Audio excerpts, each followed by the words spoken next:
Imagine you're standing at a busy intersection, faced with a choice that could change your life. Do you trust your gut instinct, or do you meticulously weigh the pros and cons? In Thinking Fast and Slow, Nobel laureate Daniel Kahneman takes us on an illuminating journey into the depths of human thought. He introduces us to two distinct systems that govern our thinking.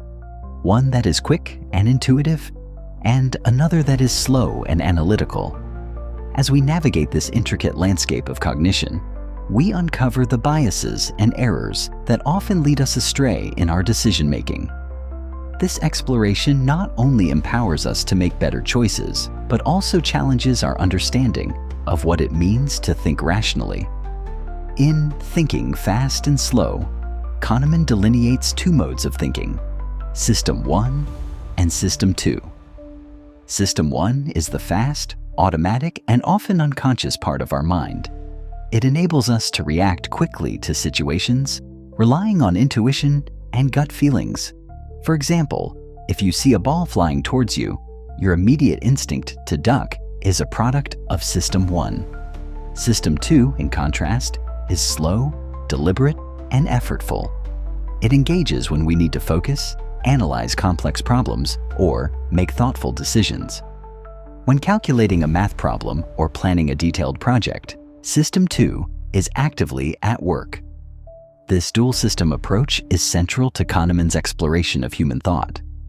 While System 1 is efficient and necessary for everyday functioning, it can also lead to cognitive biases and errors.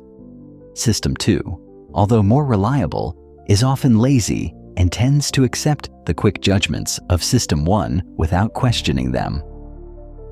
Part 1. The characteristics of the two systems.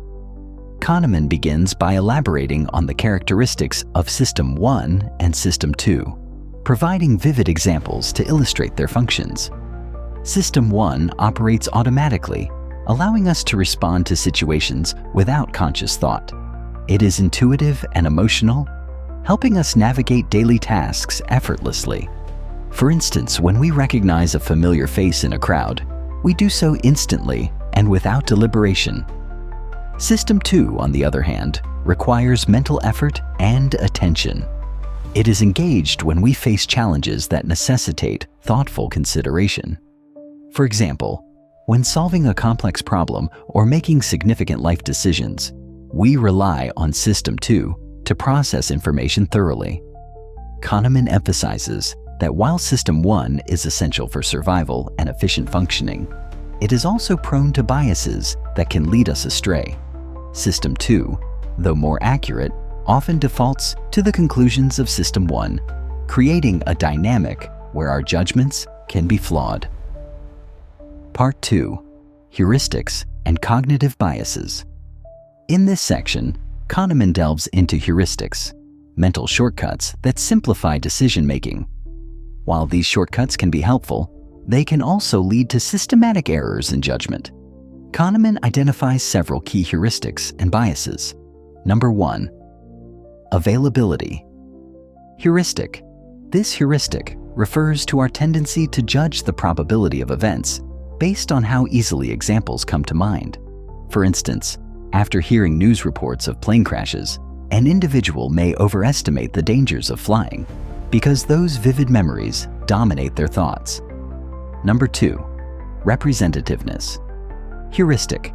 People often make judgments about the likelihood of an event based on how similar it is to a typical case. For example, if someone encounters a quiet, bookish individual, they might assume that this person is a librarian rather than a salesperson, neglecting to consider base rate probabilities. Number 3. Anchoring effect. This bias occurs when individuals rely too heavily on the first piece of information they encounter, known as the anchor, when making decisions. For instance, if someone is told the average price of a car is $30,000, they might perceive a car priced at $25,000 as a bargain, regardless of its actual value. Kahneman illustrates these concepts with engaging anecdotes and empirical research, demonstrating how these heuristics can lead to systematic errors in judgment. Part 3. overconfidence, and the illusion of understanding. Kahneman delves into the theme of overconfidence, particularly among experts. He argues that people often overestimate their knowledge and abilities, leading to misguided decisions. This overconfidence can be detrimental, especially in fields such as finance, healthcare, and public policy. The illusion of understanding is another critical concept discussed by Kahneman. This phenomenon occurs when individuals believe they comprehend complex phenomena, leading to oversimplified explanations.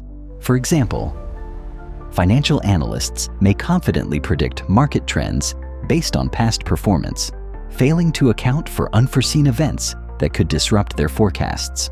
Kahneman also introduces the planning fallacy, which describes how people underestimate the time, costs, and risks of future actions while overestimating the potential benefits. This cognitive bias can result in unrealistic expectations and poor planning in personal projects, business ventures, and public initiatives. Part 4. Choices, Losses, and Gains. One of the most notable contributions of Kahneman's work is his exploration of decision-making under risk, articulated through prospect theory.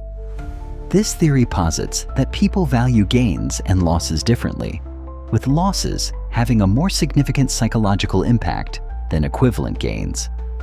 This phenomenon, known as loss aversion, explains why individuals often prefer to avoid losses rather than pursue potential gains. For example, if you were to lose $100, the emotional pain associated with that loss would feel much more intense than the pleasure of gaining $100. This aversion to loss often leads individuals to make risk-averse choices, such as holding on to losing investments in hopes of avoiding a loss instead of making rational decisions based on future potential. Kahneman also discusses the framing effect, which refers to how information is presented and how this influences decision-making.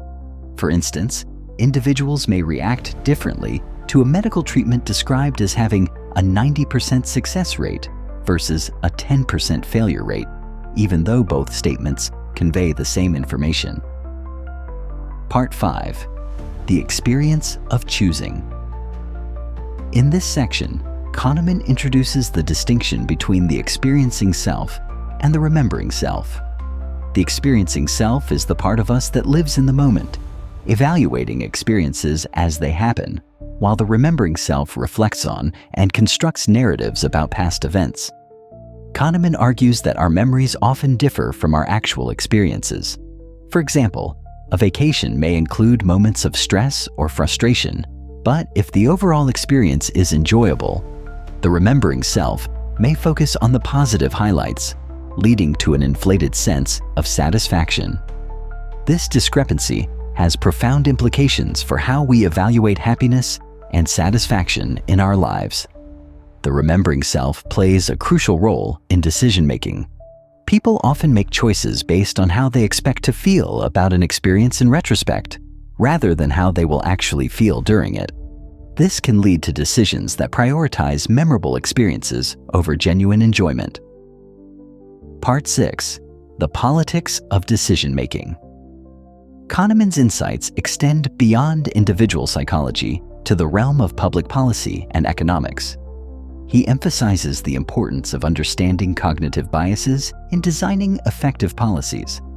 He advocates for nudges, subtle changes in the way choices are presented to encourage better decision-making without restricting freedom. For example, changing the default option for organ donation from opt-in to opt-out can significantly increase participation rates, as many people will go with the default choice. Kahneman argues that policymakers should acknowledge the limitations of human rationality and design systems that account for these biases. Conclusion: embracing the complexity of thought. In Thinking Fast and Slow, Daniel Kahneman provides a profound exploration of the two systems of thought that govern human behavior.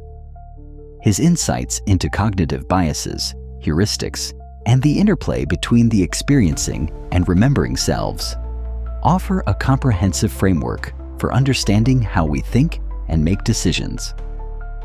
Kahneman challenges us to be more mindful of our thinking patterns and to actively engage System 2 when making important decisions. By recognizing the limitations of our cognitive processes, we can strive for a more informed and rational approach to decision-making, both in our personal lives and in broader societal contexts. Kahneman's work serves as a powerful reminder that while our minds are remarkable tools, they are also susceptible to biases and errors that can lead us astray. By understanding the intricacies of our thinking, we can navigate the complexities of life with greater awareness and make choices that lead to more fulfilling outcomes. In essence, thinking fast and slow serves as a vital guide for anyone seeking to understand the mechanics of human thought and behavior. With its engaging anecdotes, compelling research, and practical implications, Kahneman's work illuminates the path to making better decisions in an increasingly complex world. As we wrap up this exploration of Daniel Kahneman's Thinking Fast and Slow, I hope you found the insights into the dual systems of thought as fascinating as I do. If you enjoyed this deep dive into the complexities of human cognition and want to continue exploring more engaging content like this, I invite you to join our community. Hit that subscribe button and become part of our journey. By subscribing, you'll gain access to more thought-provoking discussions, insightful analyses, and exclusive content that will help you navigate the intricacies of decision-making and beyond. Let's embark on this adventure together. Your support means the world to us. Thank you for watching, and I can't wait to share more with you soon.